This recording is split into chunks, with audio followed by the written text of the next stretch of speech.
नमस्कार दोस्तों, क्या आप जानते हैं कि पहाड़ों पर गाड़ी चलाते वक्त ड्राइवर्स कभी भी अपनी खिड़की का कांच पूरी तरीके से बंद नहीं करते।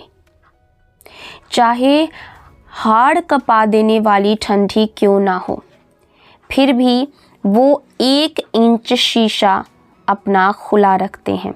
क्यों? क्योंकि जोजिला पास की उन तंग सड़कों पर एक ऐसी रूह भटकती है जो अगर आपके ट्रक के अंदर घुस गई तो आप जिंदा वापस नहीं आएंगे। तो आज मैं आपको इकबाल भाई की वो कहानी सुनाने वाली हूँ जिसे सुनकर श्रीनगर के बड़े बड़े पुराने ड्राइवर्स के भी पसीने छूट जाते हैं। तो चलिए फिर कहानी को शुरू करते हैं।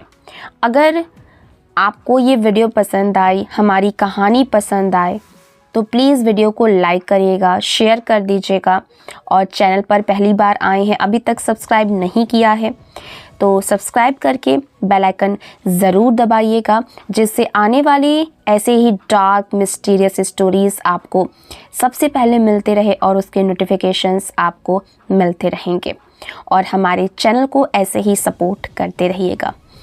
तो बिना किसी देरी के कहानी को शुरू करते हैं।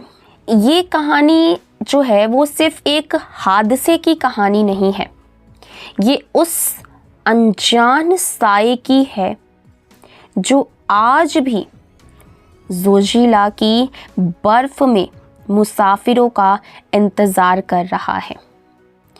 वीडियो का एक भी हिस्सा मिस मत कीजिएगा, क्योंकि अंत में जो राज खुलेगा वो आपकी रूह को कंपा देगा। इकबाल भाई पिछले 20 सालों से कारगिल से श्रीनगर ट्रक चला रहे हैं। पिछले साल नवंबर की बात है।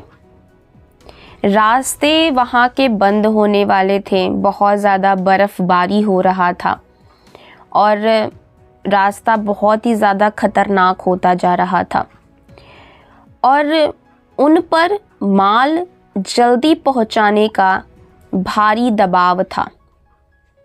उनके साथ उनका एक नया क्लीनर था, 19 साल का आरिफ।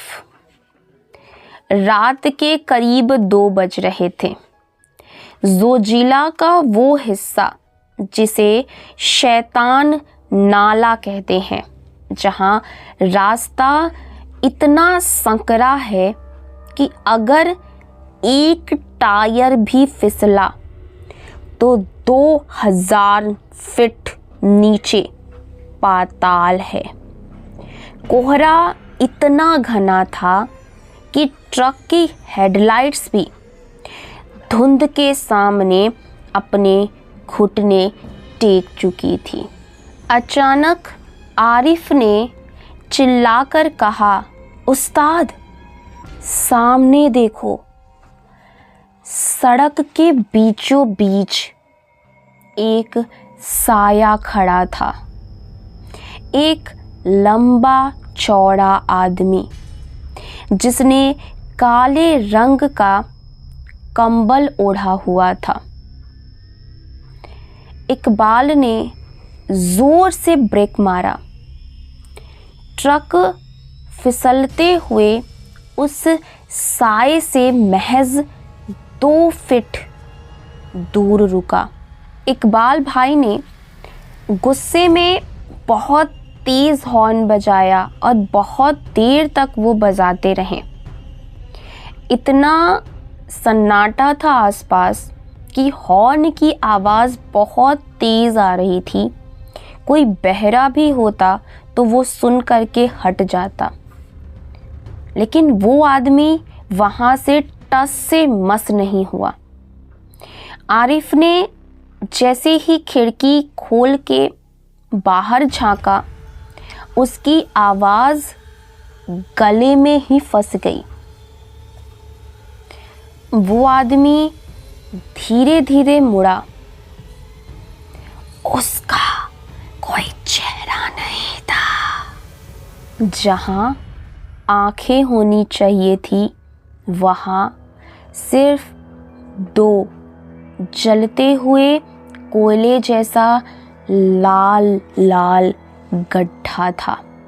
इकबाल भाई ने जो ही ये देखा उसने तुरंत रिवर्स गियर डाला, लेकिन तभी उन्हें महसूस हुआ कि ट्रक के पीछे से उसे कोई खींच रहा है। इंजन जोर जोर से आवाज कर रहा था और टायर भी घूम रहे थे जो कि वो भी आवाज कर रहे थे, पर ट्रक 1 इंच भी हिल नहीं रहा था और पीछे की तरफ नहीं जा रहा था। तभी ट्रक की छत पर थप थप थप की आवाज आने लगी, जैसे कोई ऊपर से केबिन के अंदर घुसने का रास्ता ढूंढ रहा हो, या फिर वो छत जो थी ट्रक की उसको तोड़ने की कोशिश कर रहा हो। आरिफ जो था वो डर के मारे नीचे फर्श पर बैठ गया और दुबक करके रोने लगा।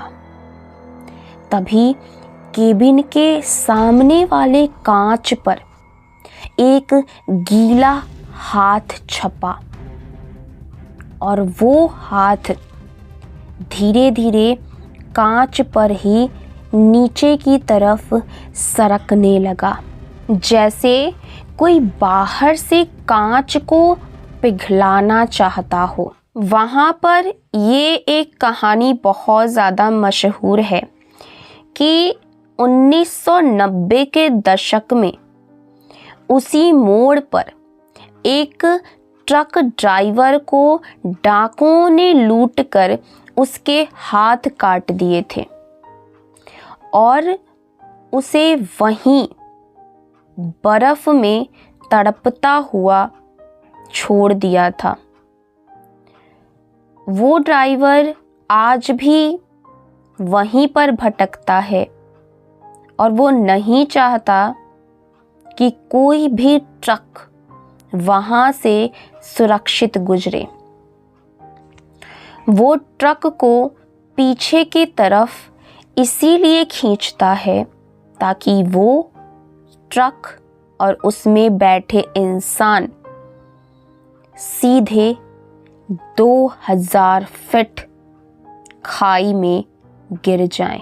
यहाँ पर इकबाल और आरिफ दोनों बहुत ज़्यादा डर चुके थे, लेकिन तभी इकबाल भाई ने हिम्मत जुटाई और उन्होंने अपने डैशबोर्ड पर रखी पीर बाबा की तस्वीर को हाथ में पकड़ा और ज़ोर से उन्होंने कलमा पढ़ना शुरू कर दिया।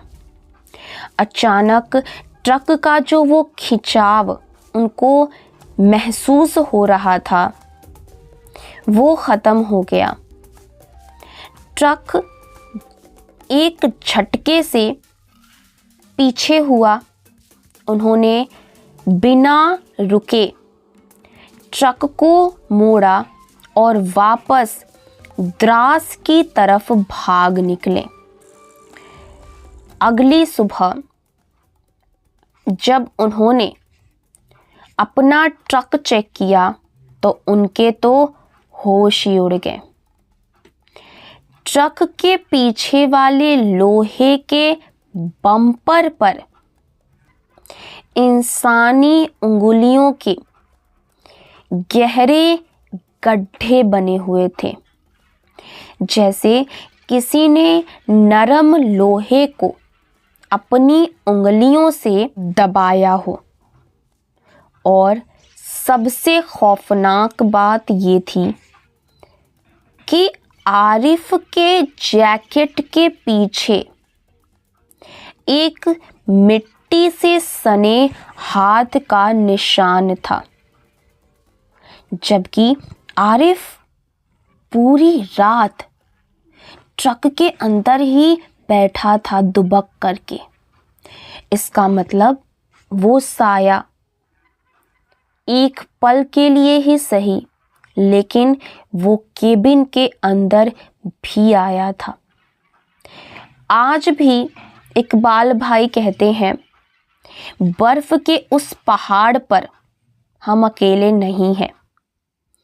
वहाँ वो लोग भी हैं जो आज भी अपने कटे हुए हाथों से इंसाफ मांग रहे हैं। तो ये थी ज़ोजिला के पास की वो कहानी जो सदियों से छुपी हुई है, और ये कहानी बहुत से लोगों को नहीं पता है।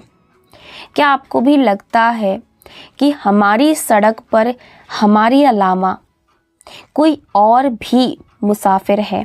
कमेंट्स में अपने अनुभव हमारे साथ ज़रूर शेयर करिएगा। और हाँ, अगली वीडियो और भी ज़्यादा ख़तरनाक होने वाली है। तो ऐसे ही हमारे चैनल से कनेक्ट करने के लिए, हमसे जुड़े रहने के लिए, हमारी नई वीडियोस को देखने के लिए हमारे चैनल को सब्सक्राइब ज़रूर करिएगा और साथ ही बेल आइकन ज़रूर दबाइएगा, जिससे कि जब भी मैं वीडियो डालूँगी आपको सबसे पहले पता चल जाएगा। तो मिलते हैं अगली वीडियो में एक नई डार्क मिस्टीरियस स्टोरीज़ के साथ। तब तक के लिए अपना ख्याल रखिएगा और मेरा इंतज़ार कीजिएगा। Bye bye, take care.